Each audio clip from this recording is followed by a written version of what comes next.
Imagine qu'en ce moment même, quelqu'un dans l'univers sait déjà que nous existons. Pas hypothétiquement, pas un jour, mais déjà. Et le plus étrange, c'est qu'ils ont peut-être déjà essayé de nous contacter. Mais nous n'avons tout simplement pas compris leur signal. Et maintenant, un autre fait qui donne la chair de poule. Ce signal ne venait pas d'une galaxie lointaine, mais du système stellaire le plus proche. Beaucoup trop proche pour être ignoré. Trop étrange pour s'expliquer par le hasard. Et si ce n'est pas une erreur, alors nous avons un problème bien plus grave que de savoir si nous sommes seuls dans l'univers. Car la question se pose différemment.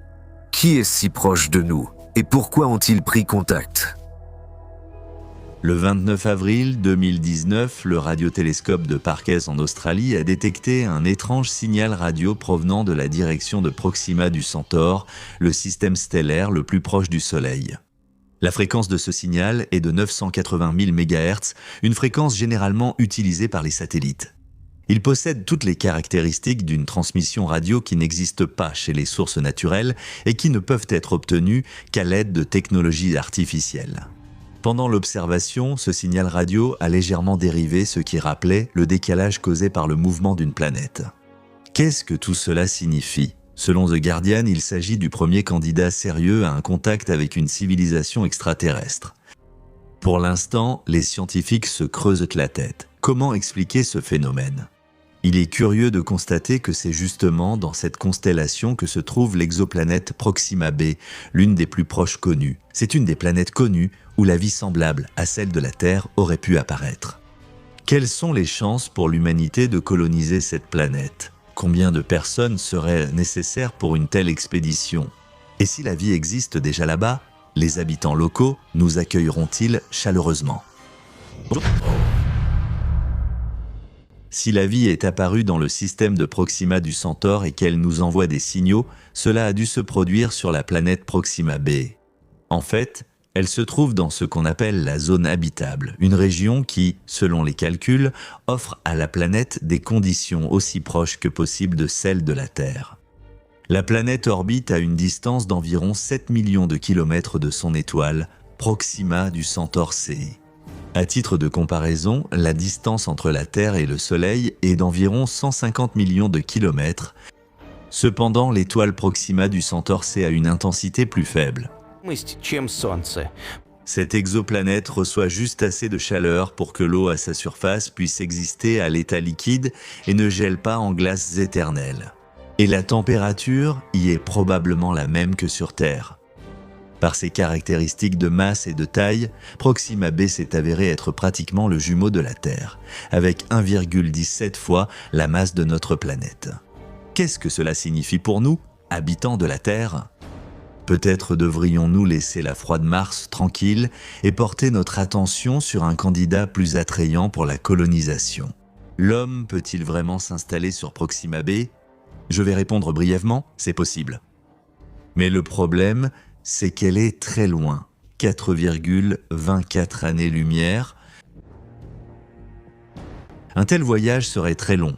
À cette vitesse, l'humanité pourrait atteindre Proxima dans 6500 ans avec la technologie actuelle.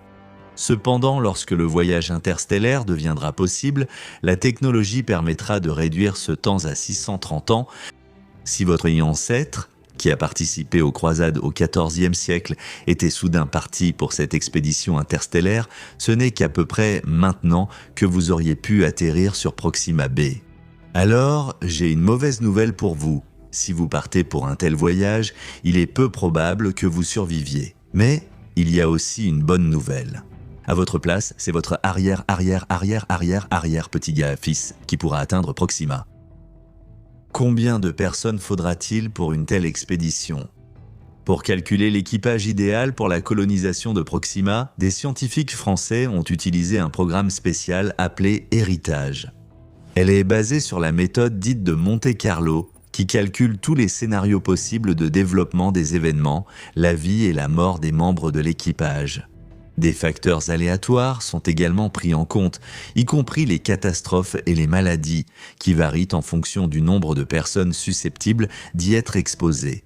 En conséquence, les scientifiques français ont réussi à déterminer que pour organiser un vol spatial réussi vers la planète Proxima, il ne faudrait que 98 personnes, 49 hommes et 49 femmes. C'est précisément ce nombre d'astronautes qui permettra aux équipages non seulement de survivre, mais aussi de donner naissance à une descendance saine et d'exclure complètement la consanguinité, à l'exception des premières étapes du vol. La fenêtre de fertilité optimale s'est avérée être à l'âge de 32 à 40 ans. En ayant des enfants pendant cette période, les gens pourront assurer une croissance stable de la population du vaisseau et maintenir un équilibre entre les membres jeunes et âgés de l'équipage. De plus, dans ce cas, une épidémie survenant au milieu du voyage ne conduira pas à l'extinction totale de tous les scientifiques membres de l'expédition. Mais je rappelle que, avant qu'un terrien n'atteigne la première exoplanète, environ 6 générations se seront succédées à bord du vaisseau spatial. Beaucoup de personnes passeront toute leur vie uniquement à bord du vaisseau. Tout leur univers se limitera au vol spatial et à la contemplation des étoiles. Leur système immunitaire et leur physiologie deviendront différents, ils ne verront jamais le ciel ni le soleil. Bien que, selon moi, leur conscience pourrait être plongée dans un monde virtuel où ils pourraient vivre toutes les expériences terrestres les plus intenses. Que se passera-t-il lorsqu'ils atteindront enfin leur destination ? Il y a ici plusieurs scénarios possibles. Premier scénario, il n'y aura ni eau ni air ici. Tout d'abord, en raison de cette proximité avec l'étoile, il est très probable qu'un effet de serre incontrôlable se soit produit sur Proxima b. Cela, à son tour, aurait dû entraîner un assèchement complet de la planète et l'évaporation des océans. Par exemple, la même chose est arrivée autrefois à Vénus. Deuxièmement, dans cette zone, la planète aurait dû être soumise en permanence à un rayonnement intense et au vent solaire, ce qui, avec le temps, devrait également entraîner la perte de l'eau et de l'atmosphère. Troisièmement, récemment, des scientifiques ont enregistré une éruption qui a multiplié par 1000 la luminosité de l'étoile en seulement 10 secondes. Pour survivre à un tel événement, Proxima b devrait posséder un champ magnétique aussi puissant que celui de la Terre et une atmosphère dense. Cependant, nous connaissons encore mal l'histoire de cette planète, mais les derniers calculs laissent espérer qu'elle a pu garder des conditions de vie proches de celles de la Terre. Deuxième scénario, nous atterrissons sur une planète habitée. Selon les scientifiques de la NASA, Proxima b pourrait tout de même s'avérer propice à la vie. Si l'on suppose que Proxima b s'est formé plus loin de son étoile et n'a atteint son orbite actuelle qu'avec le temps, alors la planète aurait pu éviter la surchauffe et le rayonnement, conservant ainsi son eau et son atmosphère. De plus, on ne peut pas exclure la possibilité qu'il y ait eu à l'origine énormément d'eau sur la planète, peut-être 10 fois plus que sur la Terre. Alors, même si Proxima b a perdu 90% de son eau, il en resterait encore assez pour former un véritable océan. Mais qu'en est-il de l'éruption de rayonnement que les scientifiques ont récemment enregistrée ? Il est possible qu'à l'origine, la planète ait été entourée d'un épais nuage d'hydrogène qui aurait absorbé le choc du rayonnement intense de l'étoile et se serait évaporé, laissant derrière lui une atmosphère propice à la vie. Dans ce cas, notre expédition atterrira sur une planète verte, propice à la vie. Il est possible qu'elle abrite des habitants intelligents. À votre avis, comment réagiront-ils face à des émigrants terriens comme nous ? Je pense que l'instinct de survie et la protection de son territoire sont des choses inhérentes à tout être vivant. Ainsi, même si les habitants sont bienveillants, il est peu probable qu'ils veuillent partager leur planète avec nous. Troisième scénario, nous serons confrontés à une forme de vie alternative. Habituellement, lorsque nous recherchons une vie extraterrestre, nous partons du principe qu'elle a dû se former dans des conditions biochimiques similaires à celles de la Terre. Cependant, et si la vie pouvait se former même sur une planète dépourvue d'air et d'eau ? Par exemple, le biologiste Jack Cohen et le mathématicien Ian Stewart affirment que l'astrobiologie fondée sur l'hypothèse de l'unicité de la Terre est limitée et morne. Ils suggèrent que la vie aurait pu apparaître dans d'autres conditions, mais ne serait pas basée sur le carbone. Comme alternative au carbone, on cite le plus souvent le silicium, et comme alternative à l'eau, l'ammoniac. Ainsi, nous pouvons supposer que sur Proxima b, nous pourrions rencontrer des êtres étranges, très différents de nous, qui ont réussi à construire une civilisation avancée et à envoyer des signaux radio vers d'autres constellations. Qui sera le plus intelligent ? Eux ou nous ? Écrivez votre avis dans les commentaires. Cependant, même si nous arrivons avec succès sur Proxima B et que les habitants nous accueillent, pour ainsi dire, à bras ouverts, il y a un point gênant qui continue de me préoccuper, dont vous avez entendu parler plus tôt. Le voyage prendra 630 ans. Je ne sais pas pour vous, mais moi, je ne monterai pas à bord d'un vaisseau en sachant que je n'arriverai pas jusqu'au bout. À quoi peut-on comparer un tel voyage ? Par exemple, lorsque les anciens Grecs ont réfléchi à un voyage vers Mars, ils ont calculé que même le cheval le plus rapide mettrait plusieurs dizaines de milliers d'années pour y arriver. À cette époque, même tous les chevaux du monde n'auraient pas suffi. Tout comme aujourd'hui, même toute l'énergie de notre planète ne suffirait pas pour atteindre Proxima B en seulement 100 ans. Mais ces mêmes anciens Grecs ne pouvaient même pas imaginer qu'en 2021, nous voyagerions tranquillement vers Mars, recevrions régulièrement des photos de là-bas et organiserions sa colonisation. Vous comprenez où je veux en venir ? Nous avons compris l'univers à un certain niveau. Mais pour atteindre de grandes vitesses, nous devons aussi plonger au cœur de l'atome et comprendre comment tout cela fonctionne. Prenons par exemple la chimie. Tous les carburants de fusée sont basés sur des réactions chimiques. Mais nous ne savons toujours pas ce qu'est la gravité, comment elle fonctionne et quel rôle elle joue si vous voyagez dans le vide spatial d'une étoile à une autre. Tôt ou tard, quelqu'un inventera l'équivalent du moteur moderne pour les voyages entre les systèmes stellaires. Ce sera quelque chose de fondamentalement nouveau qu'il est encore difficile d'imaginer. Et ici, j'ai une bonne nouvelle pour vous. Il existe déjà des pistes intéressantes.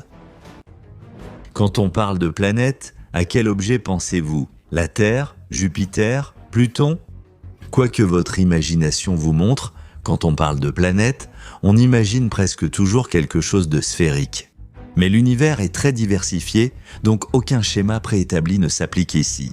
Même dans le système solaire, il existe un corps céleste qui brise complètement tous les stéréotypes. C'est Haumea qui gravite à 7,5 milliards de kilomètres du Soleil dans la ceinture de Kuiper. Mais dans ce tort global, il y a beaucoup d'autres corps exotiques. Pourquoi elle en particulier ? Il y a plusieurs raisons à cela. Pour les découvrir, faisons plus ample connaissance avec Haumea. Cette modeste planète est classée comme un objet transneptunien, c'est-à-dire un corps céleste dont l'orbite se situe au-delà de la glaciale Neptune. Haumea est également considérée comme un plutonoïde, une planète naine répondant à une classification spécifique. En particulier, leur masse doit être suffisante pour que la gravité les façonne en une sorte de sphère. De plus, ces objets ne sont pas obligés de nettoyer l'espace autour d'eux, comme l'exige le statut de planète à part entière.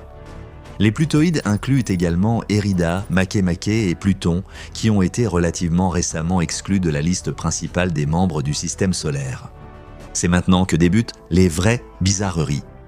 Haumea est la planète qui tourne le plus rapidement dans notre voisinage. Même Jupiter, le légendaire sprinter du système solaire, ne peut pas la rattraper. La période de rotation de Haumea autour de son propre axe n'est que d'un peu plus de 3 heures. Et c'est un record absolu parmi les objets connus des astronomes. Ainsi, la planète n'a pas la même forme que les autres corps stellaires. Haumea est un ellipsoïde classique. Malheureusement, il n'est pas encore possible d'observer l'objet de près.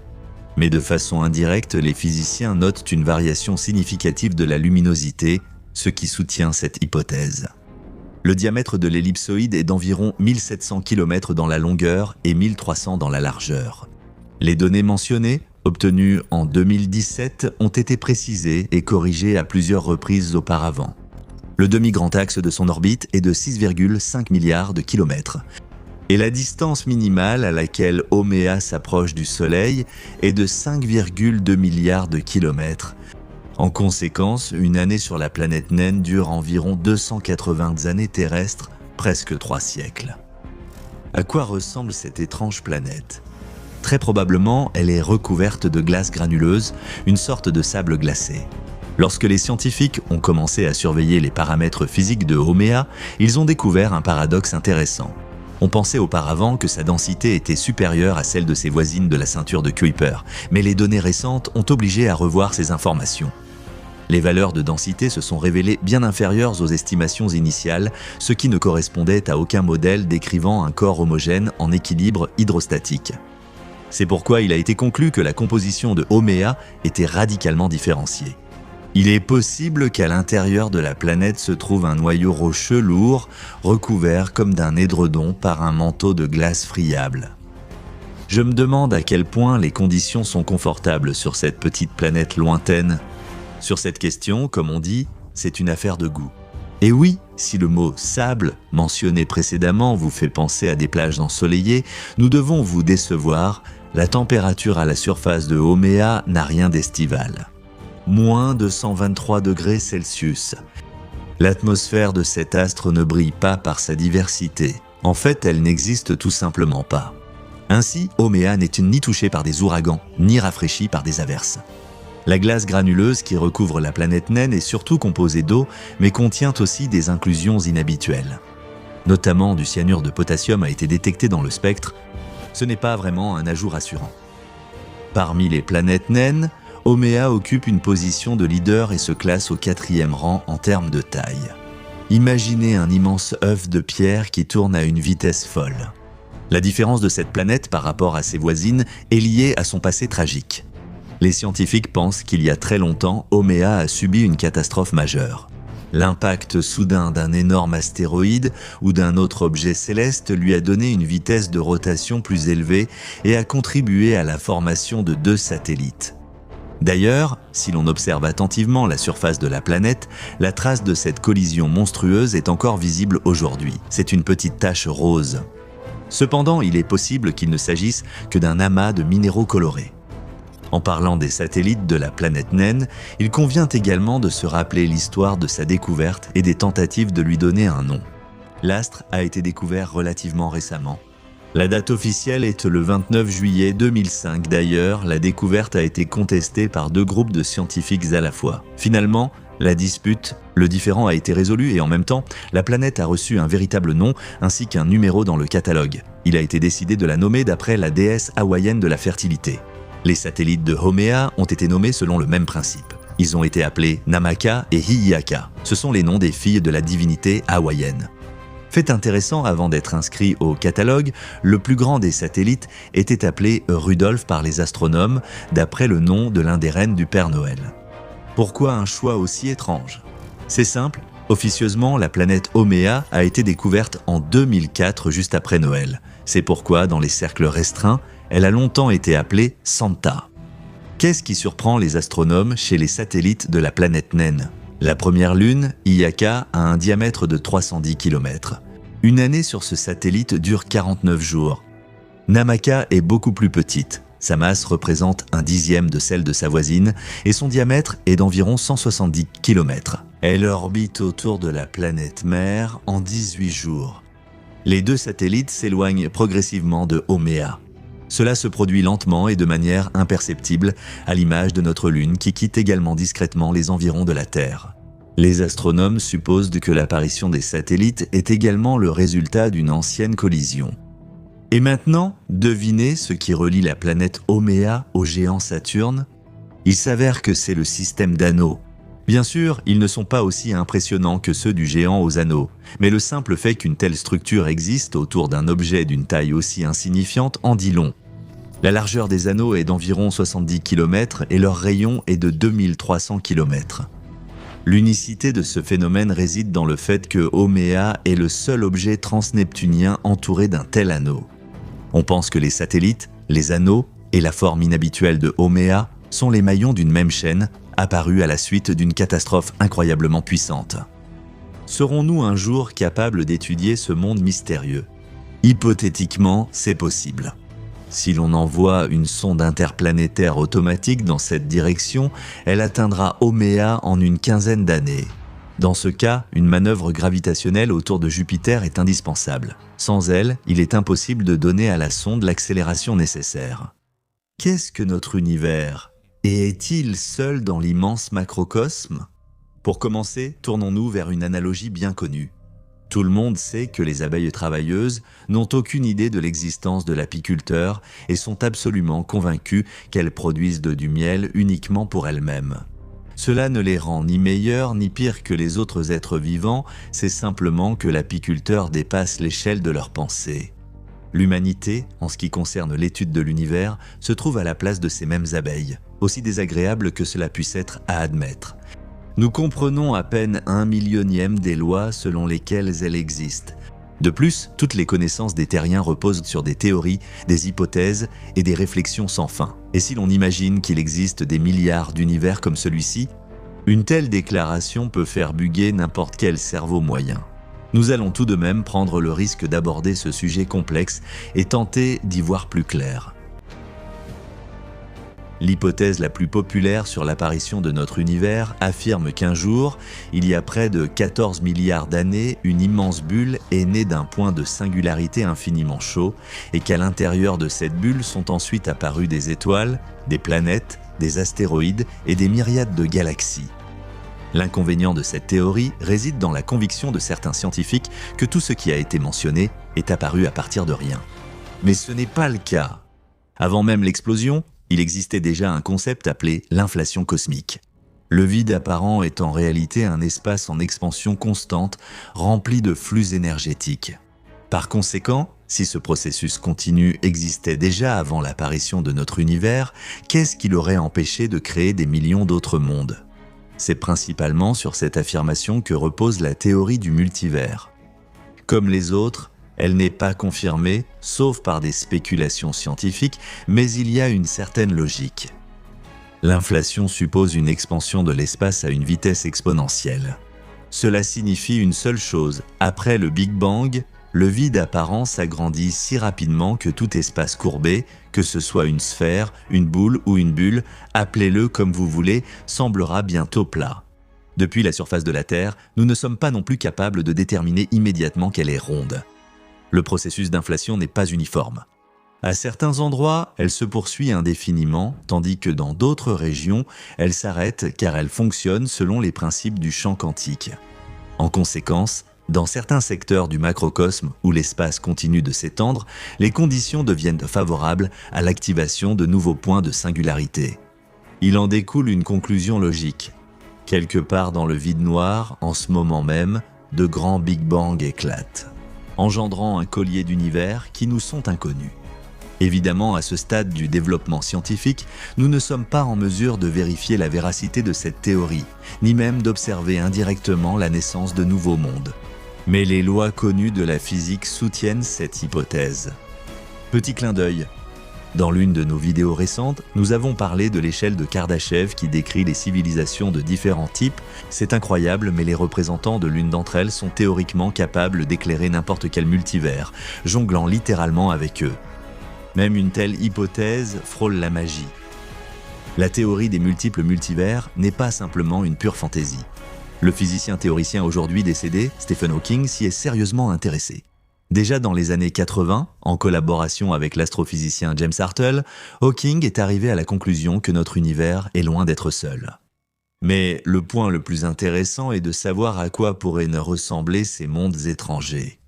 Le physicien extravagant était prêt à répondre à cette question également. Pendant longtemps, il pensait qu'il existait plusieurs types d'univers.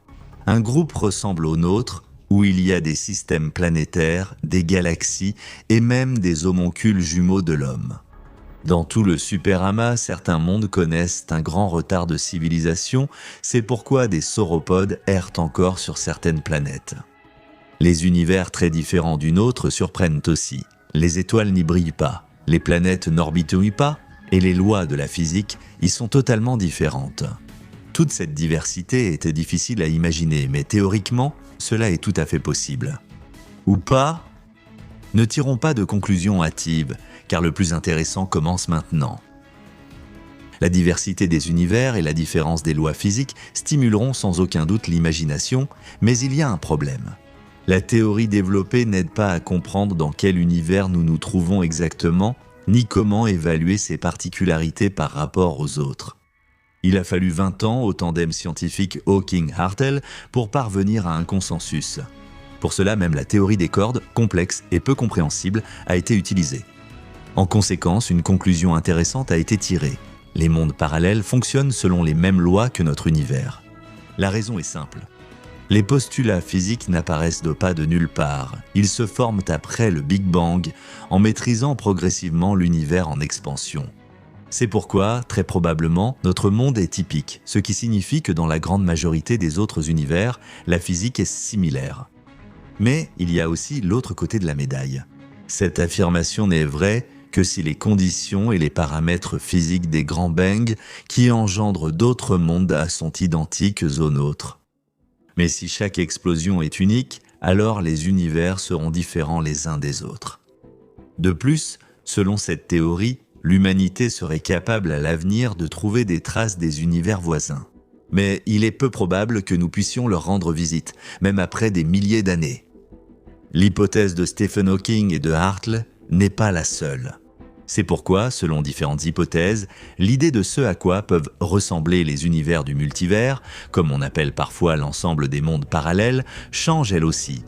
D'ailleurs, le terme lui-même a été prononcé en 1895 par le philosophe William James, certes dans un autre contexte. D'ailleurs, de nombreux scientifiques considèrent la théorie du multivers comme une question philosophique, car il est clairement impossible de la réfuter ou de la vérifier à ce stade. Il convient de mentionner la théorie du cosmologiste nommé Max Tegmark, appelée l'univers mathématique.